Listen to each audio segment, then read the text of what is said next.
Hi అండి, నమస్తే. Welcome back to my channel. ఎలా ఉన్నారండి అందరూ కూడా?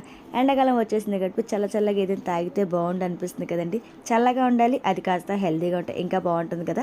అయితే మీకు ముందుగా ఏం గుర్తొస్తుంది అనేది కామెంట్ చేయండి. నేనైతే ఈరోజు లస్సీ చేసి చూపిస్తాను అనమాట.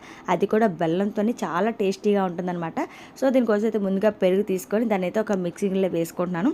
పంచదారతో అయితే కనుక మనం మిక్సీ చేసే పని లేదు, విస్కర్తో కలుపుకుంటే సరిపోతుంది. నేను బెల్లం వేస్తున్నాను కాబట్టి అది కరగడం కోసం చెప్పి మిక్సీ అయితే వేసుకుంటున్నాను. దానికి టేస్ట్ సరిపోతుంది బెల్లం. అలాగే 2-3 డ్రాప్స్ అయితే వెనిలా ఎసెన్స్ కూడా వేసుకుంటున్నాను. ఫ్లేవర్ బాగుంటుంది అనమాట.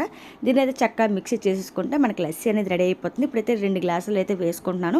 ఇది ఇంకాస్త ఇంట్రెస్టింగ్గా తాగడం కోసం అని చెప్పి అందులో అయితే కొంచెం హార్లిక్స్ అలాగే జీడిపప్పులు అయితే వేసుకుంటున్నానండి. అవి వేడి వల్ల ఏంటంటే తాగుతున్నప్పుడు మధ్యలో తగులుతూ భలే ఉంటుందన్నమాట.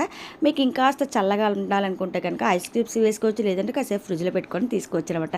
సో మీకు ఎలా అనిపించింది? మీరు ఎవరైనా ట్రై చేయకపోతే ఒకసారి ట్రై చేయండి. ట్రై చేసి ఉంటే కామెంట్ చేయండి. వీడియోని ఇస్తారు కనుక లైక్ చేయండి. బాయ్.